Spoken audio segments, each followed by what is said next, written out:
नसेल लेकिन शर्म नहीं होगी, लाज राहणार नाही, कोणत्याही गोष्टीची लाज राहणार नाही। आधीच्या काळी बघा मायबाप समोर असले ना, आधीच्या काळची बोलत आहे, मायबाप समोर बसून असले तर त्यांचा मुलगा त्यांच्या समोर बसायचा नाही का? कारण वडिलांचा आदर त्यांच्या मनामध्ये फार मोठा होता। जिथं वडील बसले तिथं आपण बसायचं नाही, वडिलांसमोर जास्त बोलायचं नाही, त्यांचा मान ठेवायचा। पण कलियुगामध्ये कसं होईल म्हणतात, बात बात पे मात पिता को बेटा आँख दिखाए।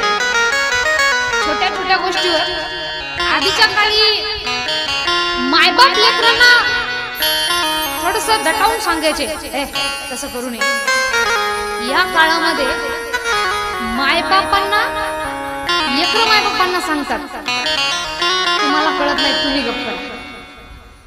आता मायबापांना कळत नाही म्हटल्यानंतर ज्या मायबापांनी आपल्याला जन्म दिला खरंच त्यांच्यापेक्षा एवढे हुशार असेल का बाबा? म्हणून म्हणतात की कलियुगामधले बहुतांश जे प्राणी आहेत ते आसुरी स्वभावाचे आहेत, त्यांच्यामध्ये प्रेम जास्त नाही, म्हणून त्यांनी तप वगैरे कशाकडे लक्ष देणार नाही। म्हणून त्यांच्यासाठी सगळ्यात सोपं एकच त्यांनी सांगितले, ते म्हणजे श्रीमद भागवत कथा तुम्ही ऐका। या श्रीमद भागवत कथेचं आगळेपण काय आहे की न लगती सायास जावे वनांतरा, सुखे तो घरा नारायण। कुठं जाण्याची गरज नाही आपल्याला, फक्त आपण श्रवण करायचंय आणि त्याचा मनाद्वारे श्रवण करायचं। कारण बघा ऐकण्याचे काही नियम असतात। एक दृष्टांत मी तुम्हाला सांगते की कथा ऐकल्यानंतर भगवंताचं नाम ऐकल्यानंतर काय होतं। मी विचारलेल्या प्रश्नाची मला उत्तर द्यायचे मायमाऊल्यांनो। एक दृष्टांत तुम्हाला सांगते की कथा ऐकल्यानंतर काय होतं। एक व्यक्ती होता, आयुष्यामध्ये भरपूर पैसा कमावला त्याने,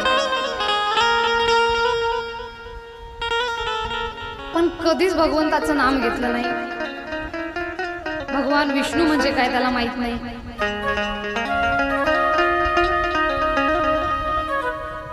पण त्याचं नशीब चांगलं होतं, त्याला पत्नी खूप चांगली मिळाली।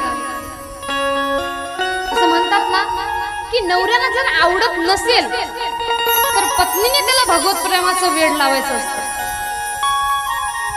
कारण आपल्या नवऱ्याचं हित कशामध्ये आहे हे आपल्या पत्नीला तरी कळायला पाहिजे।